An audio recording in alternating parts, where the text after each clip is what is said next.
I'm glad to see you back. Oh. Well, we're still billing. I did have one other question on this out-of-home crisis. The last sentence was out-of-home crisis reports is out-of-home crisis reports will be authorized up to 30-day increments. What does that mean? My favorite thing to do. You can't go to 31, but can you take off today and have another 30? Is that right? Okay. So this is something that already exists. Yes, Thank you.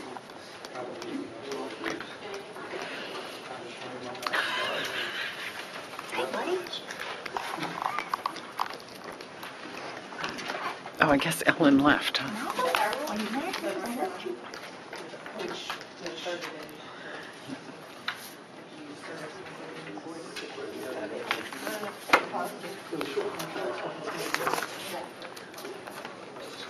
Oh, God. Ah. One side, one side. Right, one side left.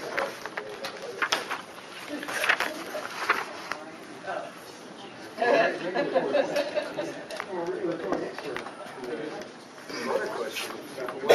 What the 30-day requirement?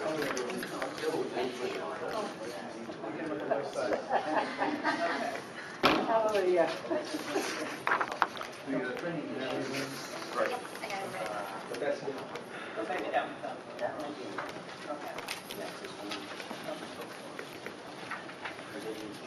Okay, so we're going to get started on supported living, which we previously brought you some of, and it was called independent living. And we had some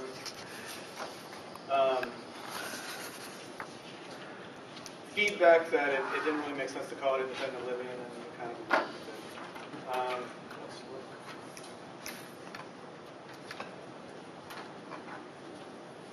look. Okay. So what is supported living? And then again, it's a service that enables a person to live in their own home with support from an agency that provides individualized assistance. The home is under control and responsibility of the person, so that's how it differs, from residential supports or living at you're creating your own home. A person's home is defined as a place that the person lives in which the person has all of the ownership or tenancy rights afforded under the law. And just as kind of a disclaimer, this definition is very wordy. So if you see things that seem redundant, let us know. It's our first attempt at something like this, so we kind of put a whole lot of detail into it. Persons living in supported living arrangement choose who live with them, are involved in the selection of direct care staff, and participate in the development of roles and responsibilities of staff. So again, it's where they are, so they can create what they want. When a person has a roommate or roommates, a formal roommate agreement separate from the landlord lease agreement is established and signed by those whose name are on the lease. So we're thinking that as people come together to have those conversations on the front end, what kind of things you like, what kind of rules you want, so that we can try to at least perpetuate a healthy relationship.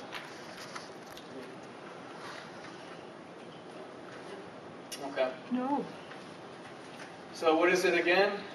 Supported living providers can assist someone with finding a home that meets the person's needs, assist in managing living in one's own home, help develop community involvement in relationships, coordinate education assistance related to finance, healthcare, and other needs, assist with day-to-day planning and problem solving, train and support people who assist the individual, and provide 24-hour flexibility responding to the needs of the individual, including emergency situations. So again, it's the provider agency helps with all of these things to the extent that the person needs.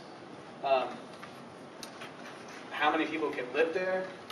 3 individuals living together, and then if you have a live-in caregiver, that counts as one of the 3. So it's an apartment or home of 3. A live-in caregiver is defined as an unrelated person, not on the lease, who provides services in the person's home through the supported living provider agency. So again, the lease would be between the people living there, not the caregiver. Why is it important? It allows a person to live in their own home versus the home of a provider. It empowers, maximizes the person's ability to be an active member of their community, maximizes self-sufficiency, and increases self-determination. How does it work? Again, the supported living provider is responsible for providing individualized supports determined on the assessment process, so not everyone would need 24-hour all the time, but some people may need that. A staffing plan is scheduled based on the person's preference and assessment, including the risk assessment is required, so we want to make sure we know the person's preferences and that we don't overpower that. We want to have it built in with an understanding that not everyone's going to need intensive service, and some people can be unsupervised. And if that's the case, then we want to allow for that and not have our rules and our, trying to fix things impact someone's life in a way they don't want to. With that unsupervised time, we want to build in explicitly that assistive technology can be used in lieu of direct care staff, if available and if the person chooses to do so. So that's, something consciously we should take into consideration. Supported living services are not provided in a home where the person lives with his or her family. And that is actually something that has a discussion point. As we took this to some people in the community, they talked about, and there's a statement in here that you can't live with someone unless they also have North Carolina Innovations who's a family member. And we were thinking about, what about someone who has a sibling who maybe isn't going to be a caregiver, but they want to have a roommate agreement, would that be okay? And we're thinking about how to kind of look through that, or if there are two people, they both have support needs, but one's not on the Innovations waiver, how can we define that in a way to allow that to happen? And do you guys think that's a good idea? But we can come back to that.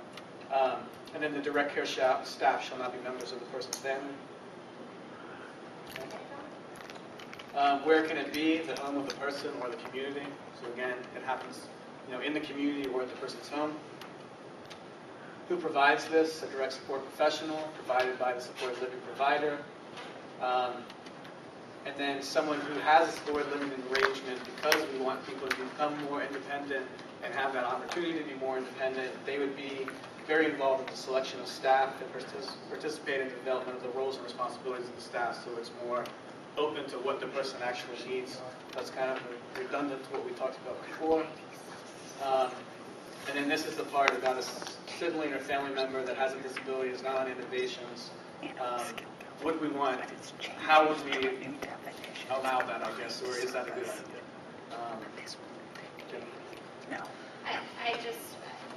We as a group had a lot of discussion surrounding this because we wanted it to be, like everything else, kind of flexible yet structured. And what we really struggled with was for whether or not it should be allowed for an individual to live with a family member who does not have a disability. Right. And we didn't want it, I don't know, I think there's so many different scenarios that you can think of where it would be appropriate, but then there's so many scenarios where you would think of that it would not be maybe the most appropriate. And I think the integrity and the purpose of the service is truly to have independence for the individual. And at some point in time, we all eventually kind of go out of the nest and go on to our own living arrangements, whatever that may look like. But it was just, Right. there was a lot of discussion. So if I lived with my sister, it wouldn't be expected that she would care for me or I would care for her. So in this situation, can we build in that same assumption? In other words, they would just be roommates, but a care provider would be provided for the For the, disabled. right. Correct. Yeah. It would seem to me that in any of these circumstances, you have a contractual relationship. Either Right. it's a care provider or it's a tenant or whatever, that regardless of what the familial relationship is, that contract in effect controls that particular aspect of the relationship. Right, so really in that contractual agreement between the roommates, that could be flushed out at that time. Yeah, I mean, That actually- I have done business with family members, and just to keep it on the up and up and clean and crisp so that there is no arguments or discussions and it maintains the relationship with my family, we have it on a contract. And that contract governs all aspects of that particular relationship. Now, I can walk away from that particular business activity and sit down at the table and play a game of cards with them or whatever we're doing, and it's all well and good and it's no problem. But when we start talking about business activities or anything else, that contract now governs exactly how we are to interact and what we can and cannot do, and that's why contracts are there. Keeps it clean. So to me, it wouldn't make any difference if I was related to them, not related to them. If there's a contract in place that governs the relationship, then that's what governs the relationship. Right, that makes sense. I would echo that. I would also say thumbs up on pretty much all this definition. Thanks. I'm A lot of work. Blood, sweat, and tears. I'm glad that it mentions assistive technology because, just to use myself as an example, like, I wouldn't need 24-hour care at all, except for, let's just say I got ill in the middle of the night or something, I would need access to an Somebody emergency. to call on. Yeah, an emergency service or something, which could obviously be satisfied by assistive technology. So I'm glad to see that that's in there because that's definitely something. Or depending upon the severity of your illness, you Right. might have to have an actual person Right. come and respond Right. as well. And Right. we've kind of built some of that in here Right. as well. Which I'm glad to see. But also, speaking again on the family issue, sort of the mores of that, I think the lens that it should be looked at through is, think about it if neither person had a disability. And in that reality, would there be anything preventing those people from living together? And if the answer to that question is no, or would there be anything preventing that person from taking part in that activity or whatever it is you're thinking? Because the whole point of the waiver is to have people live as independently and inclusively as possible. Then I feel as if any question should be looked at through a lens of, well, if the person didn't have a disability, would this be an issue? And obviously there are times in which the disability completely guides the issue and otherwise. But there are other times in which I think that we, and I say that we as a collective, allow the disability to guide the issue when it really doesn't need. And I think too, it depends on your definition of issue as well. I am pretty sure that my parents love me, but I'm also pretty sure that they didn't want me to live with them forever and ever and ever. So that's actually been a lot of the back and forth conversation that we've had, within our committee is not only is it an issue with if neither individual had a disability, is there anything that would prevent that? To answer your question, no. But if neither individual had a disability, what is usually the kind of typical, normal, quote-unquote, thing that's done? Right. But then you have to add in the component of disability. What is it? So it's a circular conversation. Right. Here's one way to look at it.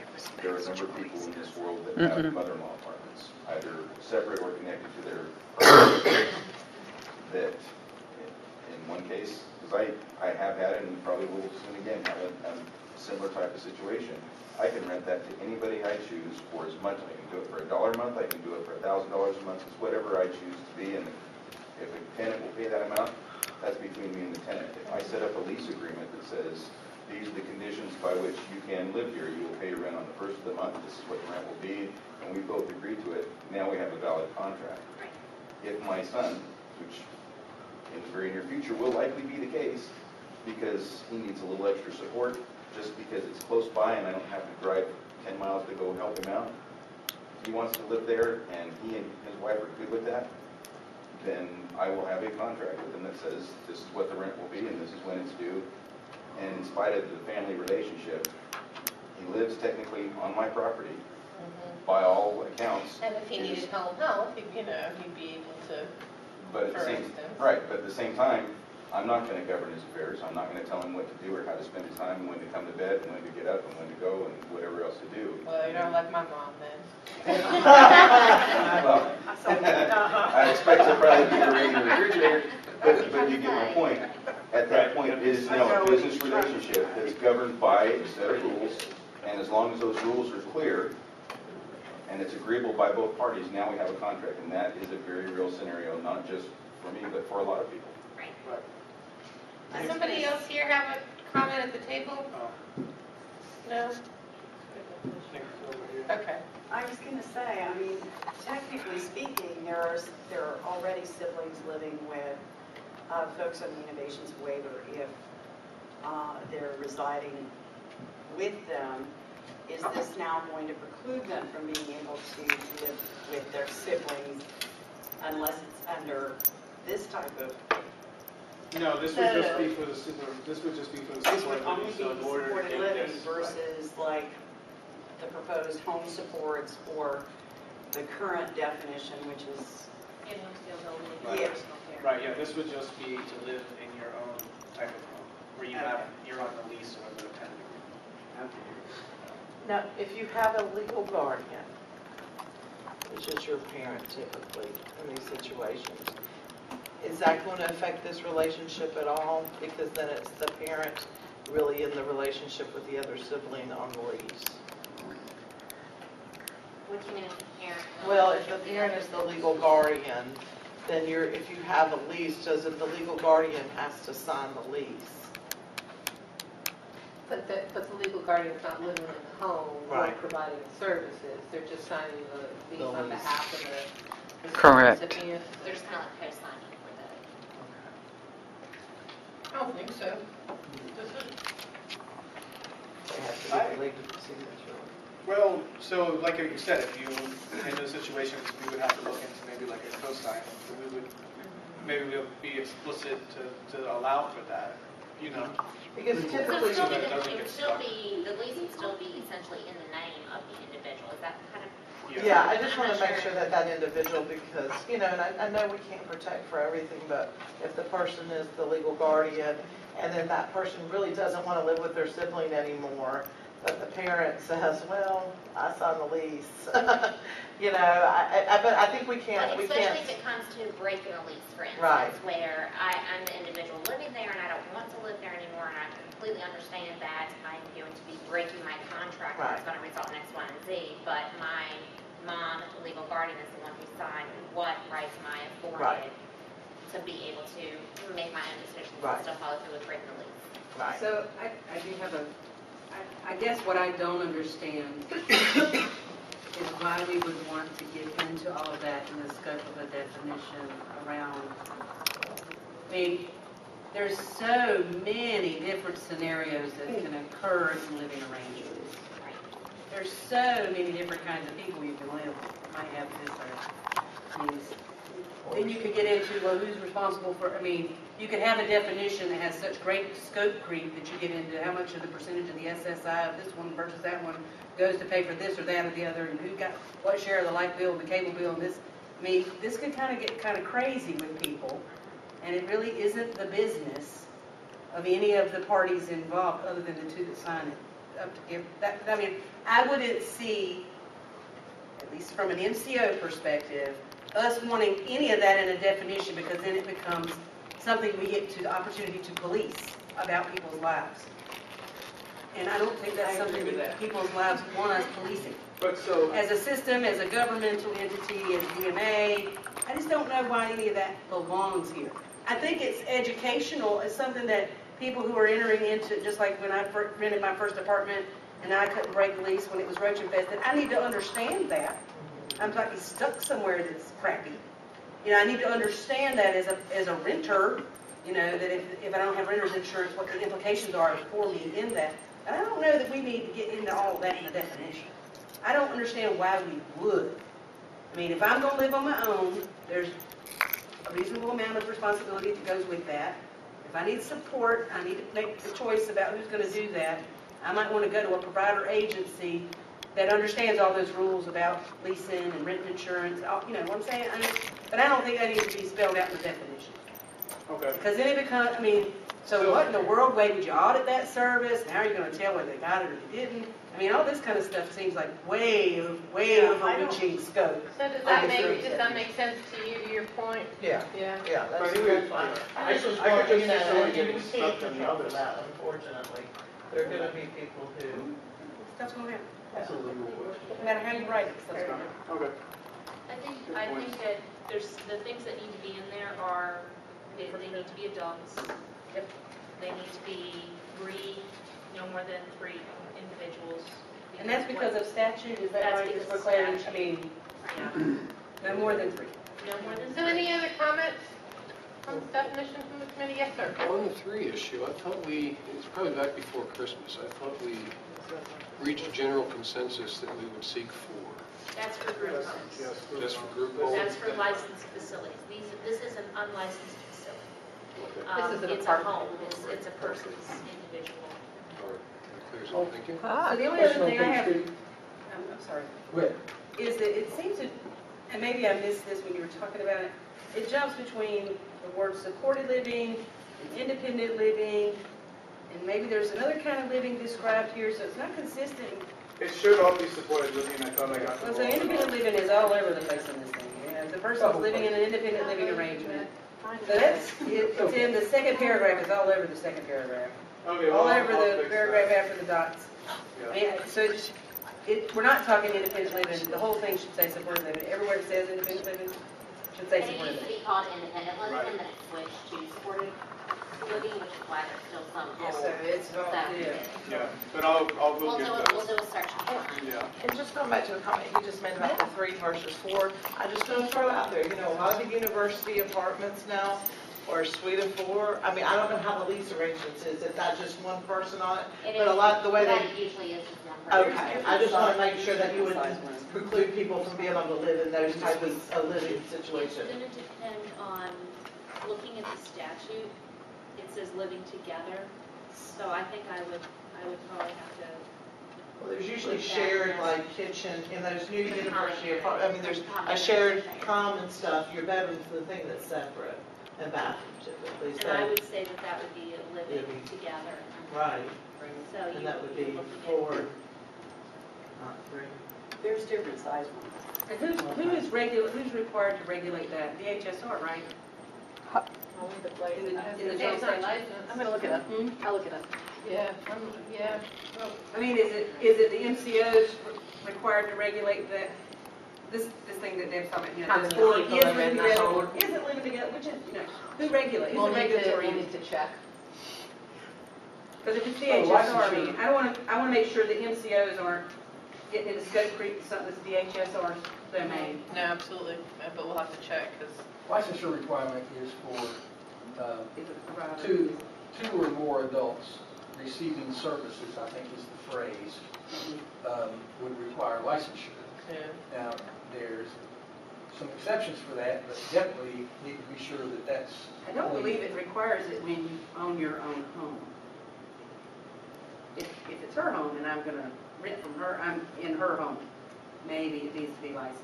But my home, I don't think I have to get it licensed. yeah, we're gonna have to check, because Depends I'm on what not. service I'm getting. You know, periodic wraparounds, maybe. Carrie knows the answer. No, I'm not gonna take credit for your Jeopardy win there. Start going fastest. Tell it, Carrie. All right, it says a home in which up to 3 adults, 2 or more having a disability co-own or co-rent a home in which the persons with disabilities are receiving 3 or more hours of day services in the home or up to 24 hours of residential services in the home. The individuals who have disabilities cannot be required to move if individuals change services, change providers, or discontinue services. Depends on what the service is. Pretty much. So if I got 24 hours of personal care or. But I think it sounds like this would be DHSR, the original question. That's all so that you could get licensed, so you get special assistance. Yeah, and it That's says all contingent not on. required to. For special assistance and the funding scheme. I wish I had, my friend gave me Sock Monkey felt stickers for Easter. I wish I had them because you would get one. Just Google. I gotta start sorting them around me, so. Okay, so any other comments around the table on this definition? What about the wall? on page 2, it talks about the midway down, shall have no more than 3 residents including in the living interior provided supports per Section Law 211, HB 509. What is that? Yeah. So that is the new licensure exemption category that allows some latitude. But, you know, there are the Department of Labor companionship requirements that were challenged and now have been upheld.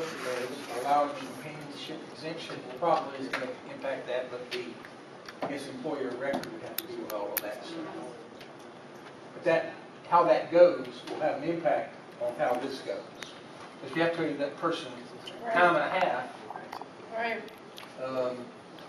It's going to not help this definition. Well, and so we started, just as an aside for informational purposes, or I guess I've already said this, but to say it again, we took the big definition changes and we sent them to Mercer for a resetting. I mean, we don't set rates for the MCOs, obviously, but we'll share this information with them because we have to set it at least for the waiver.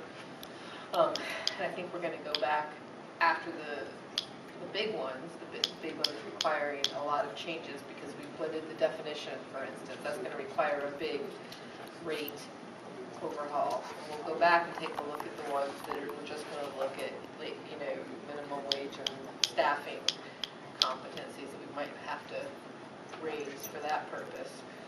So, which ultimately will help y'all because what we're comparing it against will be higher at that point in theory. But so yeah, that's phase 2 of our rate setting goals.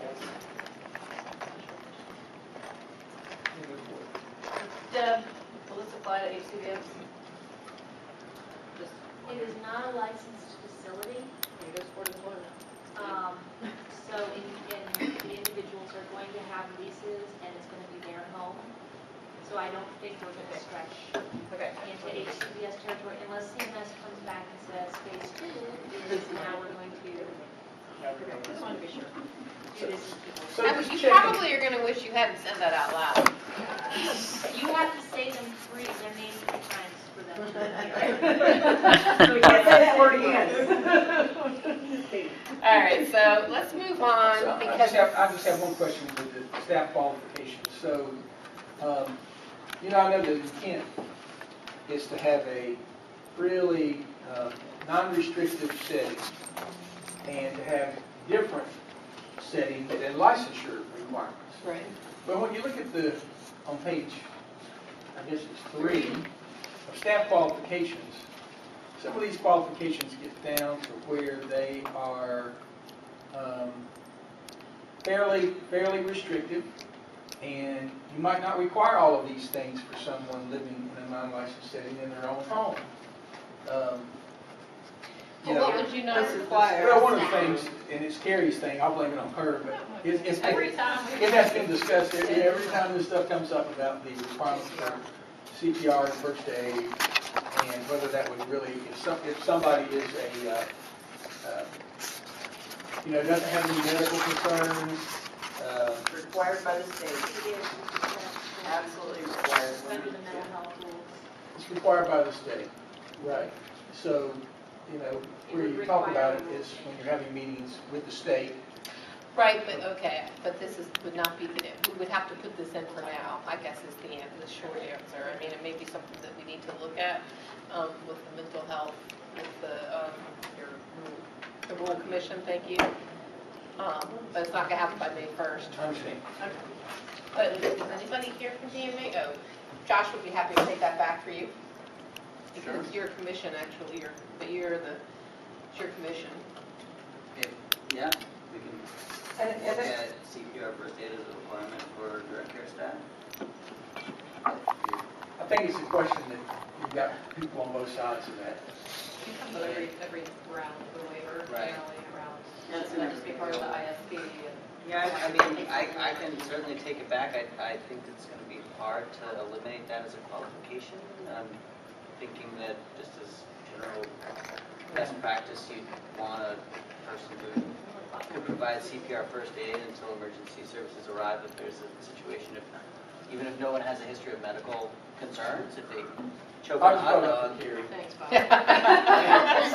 But- So but Carrie will help you, we'll help you. If I had somebody babysitting my son, I'd want him to be able to do the Heimlich maneuver if he's choking on a hot dog before. I was like, paramedics yeah. arrive. So, I mean.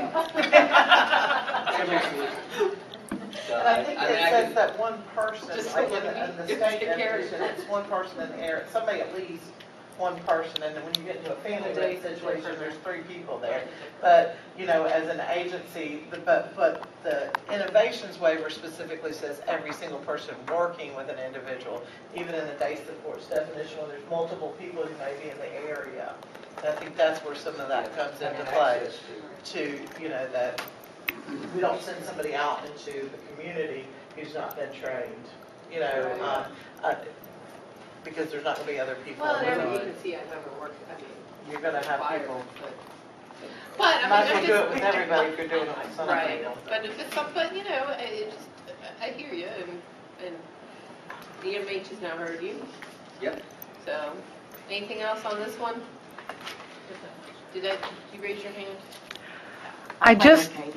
Well, I'm trying to understand if this is a way for families to plan so that the home stays with the individual, and the home doesn't have to be turned into a licensed group home. And there's a particular family I know where there are 3 brothers on the innovations waiver. And mom and dad built a home 10 years ago or more so that it could potentially be turned into a group home. But now I'm thinking, oh, is this sort of a way to get residential supports into that house without it having to be a group home, so that the home still belongs to the brothers? But, oh, there's 3 of them, so the worker would be 4, and all 3 of them are on the waiver. But one of the brothers, I don't think could own it, Huh? right? All 3 of the brothers would own it. That's if there's a living. You don't have to have a living Living staff. care, yeah, you don't have to have a living caregiver, so the 3 brothers could be the 3 roommates if they can handle services on their own, say overnight or. Well, and they can't. No. So I guess, So they could ask for an ADA reasonable accommodation to the number 2 pure persons. But I think to your point, I don't think that's the main reason why they're suggesting it. But I mean, really, is That that, may be a byproduct, if you will, but. so we do have, if you look at the back, there's leveling, uh-huh, 1, 2, and 3. And we kind of made it as open as we could, and with, building of the model and everything. So level 1 would be that you do not require home or awake staff at night. Level 2 would be that you need staff there, but they could be asleep. And level 3, we were thinking that you need awake staff. So in this situation, if you had 3 people living there, and they're receiving innovations, they're all receiving this service, you could have staffing come in and Just during the day. rotate and cover. because that's really the issue with these 3, is they want to live together, but they don't want to spend all day together.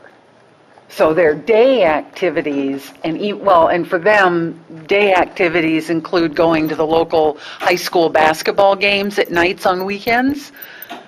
So, but they want to live together as brothers, and the idea that we need to somehow work to get this home licensed as a group home, or how do we keep them together as brothers now that we're all collecting Social Security?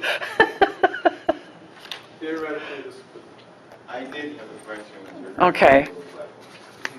So, say a person, we talked about assistive technology being used in lieu of support staff. So, say a person would be level 2 if there wasn't assistive technology in place. But if there was a form of assistive technology that would allow them to qualify as level 1, would they be considered a level 1 or would they be considered a level 2? Good question. I don't know if we can really answer that question right now. So if you look at the rest of the definition, there are special needs adjustments. If someone, their roommate leaves, if something happens, they need more support, or they could get that more support. And if it's We would have short term, to- it's like any other service, you can ask for You can more, ask if you have a medical necessity reason. Right. So I'm gonna wrap this one up. Okay. Because I know a lot of people have to leave at 4 for an HCBS meeting. So,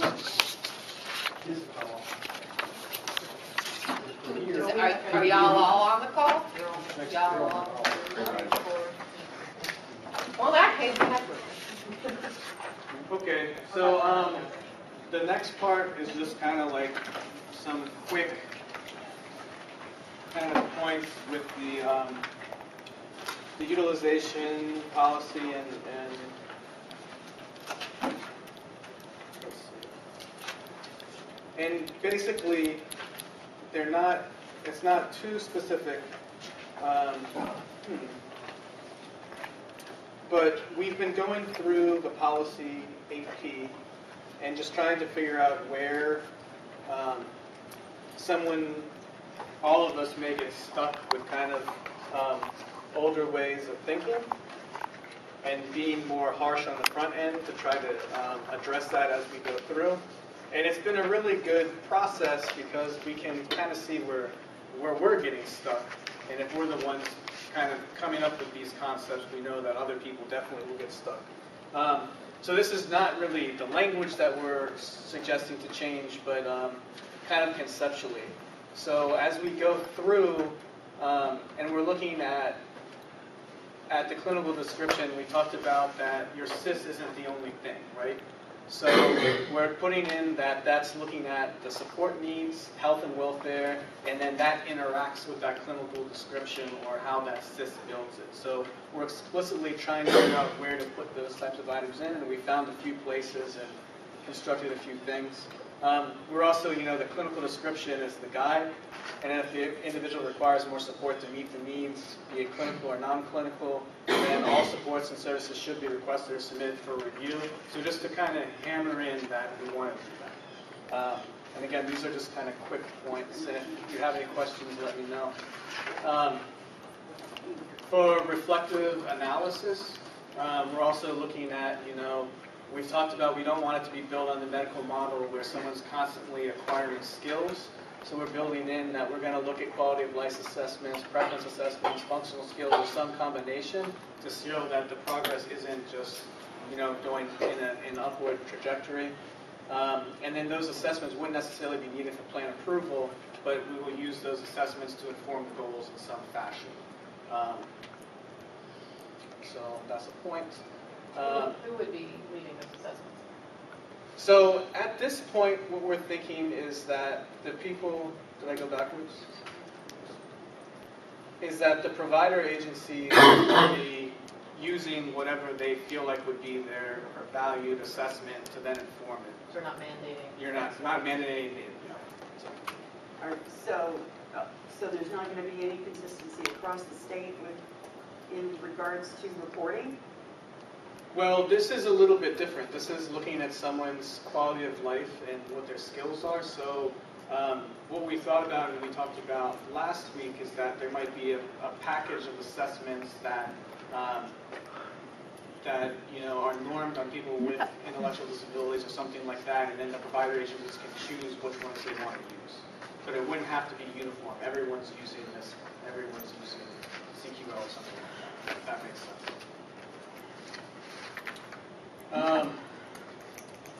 Then just something that just to make things a little bit more open and to make sure people are on the same page. We had this suggestion within our group that if someone does get terminated from the waiver for whatever reason, or if the MCO is suggesting that they link up with DMA to make sure everyone's on the same page and we don't have situations where someone gets terminated and then other people say, well, they shouldn't have been terminated. So just to keep everyone on the same page.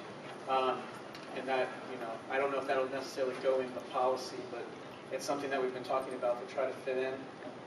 We also talked about if someone gets terminated for the waiver for non-clinical reasons, like there's no signature on the plan, someone doesn't receive a service for a certain amount of time, or someone moves, they don't know where they are. We've had to go through the level of care process completely over again. We're suggesting that we can use that same level of care that was accurate for that time. We have to check to see if that's available, but just to streamline the process a little bit more. Of course, if someone was off the waiver because they had a change in level of care, we would have to go through that same process again. And then for things like homes, modifications, equipment, and supplies, and things like that, we're trying to open up the physician's signature to be medical professionals, like the healing arts and things like that. So include things about nurse practitioners, doctors of osteopathy, physician assistants, and medical doctors, so that it's just not so grounded in one thing.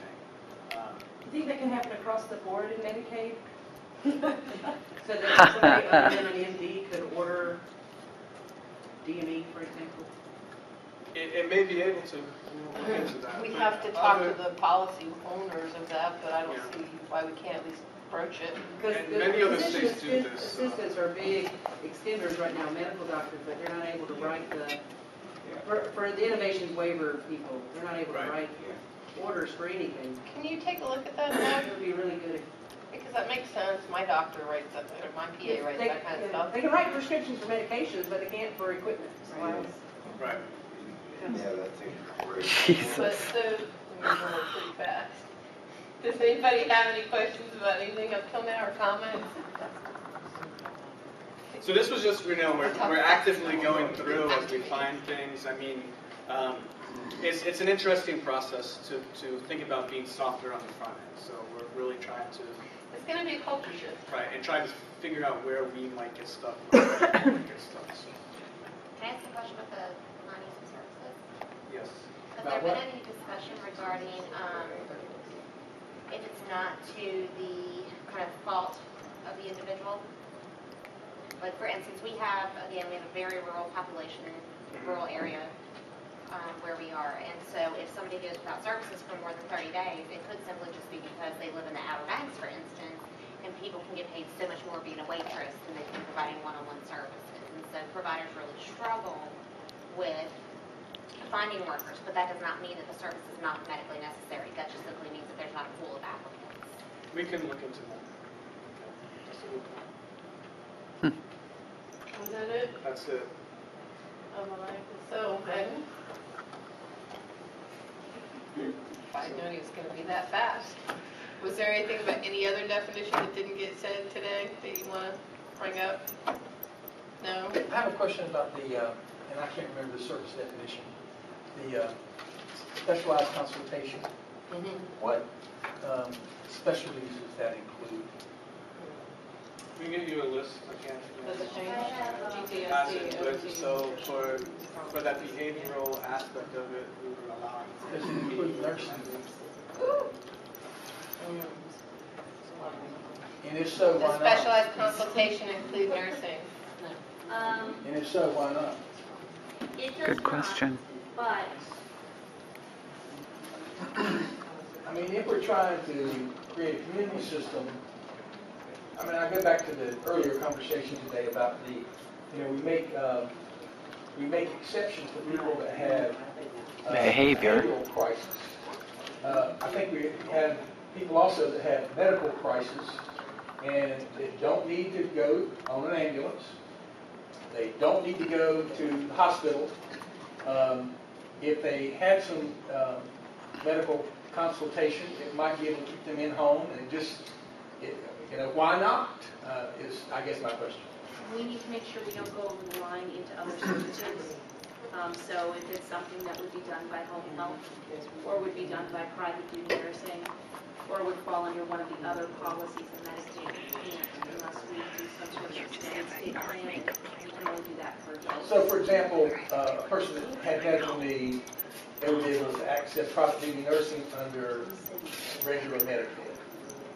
So let me throw this one out because Is that right? So we had somebody come into our day program that I typically probably would not have served because he had so many medical needs. And we are trained by an RN, our staff are, but we don't have an RN on site. What I had to do was contract with an RN, and I'm paying for this, not through any other way, so that he can come on site because he has a trach. He has a G-tube. I had to make sure that staff are trained on that, maintain that training, and somebody observes them all the time. I don't get paid for that in any way. I get the same rate. And somebody mentioned last time about negotiating a specialized rate, possibly with the MCO, for that type of thing. But in that case, I mean, very well could have just said, well, we don't serve individuals. And what I am seeing, and I don't know if other people are, is there are a higher need coming in with medical issues to service arrays that we haven't seen in the past. And how are we going to meet those needs for somebody? And that might be the way around it. If I had a source to say where I could for this individual use specialized consultative services. And especially if we're expecting someday for the Well, waiver, maybe that's the answer, right? I'm sorry, Bob. well, for the waiver to be where you don't have to go into from an institutional setting to a 6-day group home to whatever. If we had a true community system where we had specialized consultation like this, I would dare say that there are as many, if not more, people in our state developmental centers with medical needs than there are with behavioral needs. And if we want this waiver to be able to serve those folks, we need to be thinking and challenging ourselves on things like that. So, but maybe we can put in then a nurse in the definition that says, and then just say, as long as it doesn't duplicate a state plan service. No, you hate that idea? No, I'll look. You got a hate it face. We just want to make sure that, again, we don't have scope creep and, That's what I'm saying, that's why you Well, put my it in point is there. that as long as it's accessible. So if there's a state plan service and you can say, I want private duty nursing, or I want nursing consultation through the regular state plan, and you can access that as part of your plan, then I'm okay with that. But what typically happens is But like people her are thinking example, that would not be a state plan service. Right, because he does get those medical at home. He gets that stuff at home at certain times to meet the needs he has. But while he's in the day program, All right, home health. there's not anybody. I mean, what state plan service would that mimic? well, the question is if the nurse is coming in and providing training to your staff, that's, Wasn't asking about the nurse doing the training, she was asking about the nurse that was on site because she had a gentleman, What I've done is had to bring a somebody. person with high medical needs. Well, I'm not having them on site all the time now. No, I am doing what she's saying. I've had somebody who comes because I also have to have backup staff trained. So it's not just the person who has to but be your seen. staff is providing the G2 feed Yes. or the So care. then we delegated on the top. Right. And that's being delegated to them by a nurse. That is actually, they're still providing the service of day supports. Right, but in her original example, the nurse was providing it at the beginning of her example. No, I had to bring in a nurse to do that, but I have to contract with the nurse separately. But to the do nurse all is of that. not providing the service itself. She's No. delegating the task, and that's where. they're delegating a task that's occurring during the service itself. So that's more of a situation where an individualized rate would be appropriate, as opposed to So, having the staff. but to go with Bob's scenario, so why put in under specialized consultation trains caregivers to do certain functions for the person? So she would be able to bill under specialized consultation for the nurse to train all of the other caregivers on the administration of the G2 or on the all this administration. That there's nothing that that a provider gets to bill for.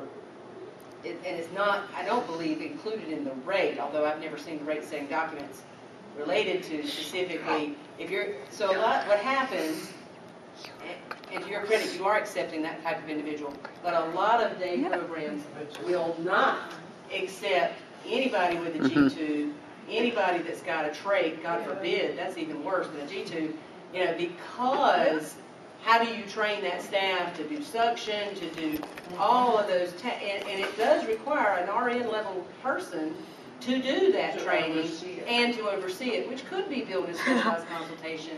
I don't think that's a scope creep on anything else unless it is nursing services, right? Because it's specialized consultation for the other services. That's where it makes sense to do what Bob's suggesting. Well, I just asked the question. I mean, you could have a, Are you speaking for Because open Terry? access. Because it does, because honestly, it was very scary to do this service because of. It'd have been easier to say no. It would have been much easier to say. We don't admit that type of person. Right, and that's And a lot of really what people it's do. been, and we still, but we're seeing more people come onto our wait list who have those needs. And then it's more needs, so more money that keeps going into that.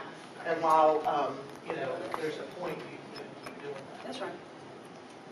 And so they would be providing the ongoing supervision as well? Well, they would be the consultative piece of doing the initial training, and then a part of that requires once a month that she comes and watches every staff to do that procedure. Which is required in the nursing scope of practice law in order for other That's people a to tricky do one it. to balance, Which too. is, that's where it is. But it's no different than paying that psychologist at the Autism Society to oversee that tech deliverative behavior plan. It's no different. It's just what they're, it's not behavior, it's medical. No different.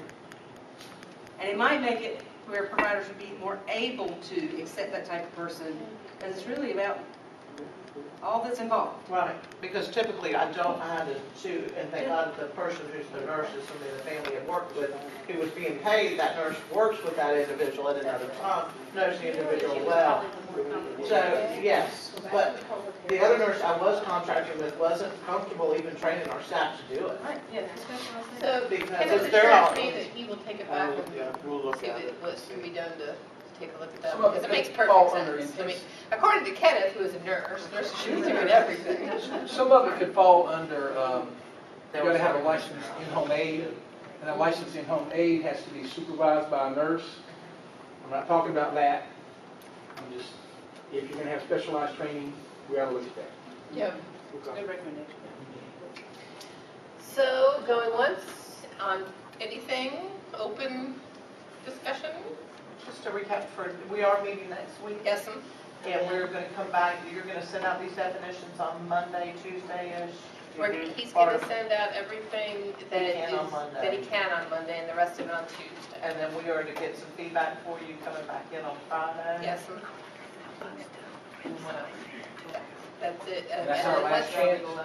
Well, it's not your last, okay, so this is what will hopefully happen, is that, at that point, Deb will have everything she needs to finish off that waiver template, and then it'll be posted for 30 days. So you'll have that 30 days for comment as well, obviously. The entire waiver template? We get Tuesday, Wednesday next week till Friday, and then 30-day open comment period. And then, unless you don't, was that not enough? Do you feel like it'd be, Would you want our group to look at it one more time before going to public comment? it's up to you, but when are you gonna do it? Well, Yeah. Is what begs For the this, question. we'll either look at it and comment internally, or we'll look at it and comment I mean, externally. yeah, it's not that you Either way. won't get a say, it's just that I don't think I don't think we have time to have it. Or, yeah, pretty much. Can you let us know the specifics of the open period? I'm not going to be able to be here on Friday. I've got a meeting, annual meeting with my son's staff. What we'll try to do is, post the link to everybody once it goes up. That'll be great. And then, like I said before, there'll be a few post-posting tasks that will still come back to, so we'll have a few more meetings to wrap things up as a group, like some implementation questions, once we get that far. So, yes. The regular online process. The waiver does not go to Where does rate The 7? policy will go to TAG, but we need the waiver done, and then we will build a policy document off of the waiver. Then it It's, goes to PAG. it's a very interesting balance, because you don't want to run it through TAG and then have the RAI come in from CMS. And an RAI is a request for additional information. And, So when you send something to CMS, they're not going to just approve it and send it back. They're absolutely going to give you a request for additional information, and then your clock is going to stop, and you'll have some time to respond to it. If they really are feeling feisty, they'll give you an informal and then a formal period to do this with. They're definitely going to be coming back with a request for additional information. And that's part of why we're trying to get this in. I mean, it seems like we still have tons of time till January, but they're definitely good. We know this because they do it for everything. And they should. I mean, they're trying to figure out what's going on. But so then the clock will stop. We have to build in time for that to get it up to them.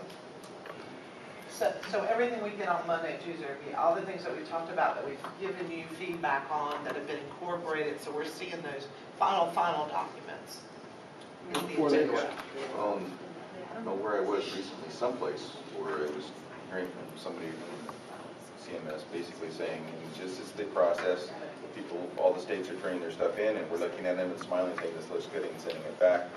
This is just the first step in the process, which the next steps are a lot of backwards and forwards. This first step had a deadline, which means everybody's looking for it. Now, after that, We don't have a deadline for this. We had a deadline for the HCBS. HCBS. Oh, yeah. But that whole process is now. Oh, yeah, what you've turned in, what we've turned in, that's not a done deal. I mean, we're discussing it and going forward with it, but that by no means means it's approved. The way they were talking, the expectation is that this process will be a lot of back and forth and Yeah, absolutely. back and forth.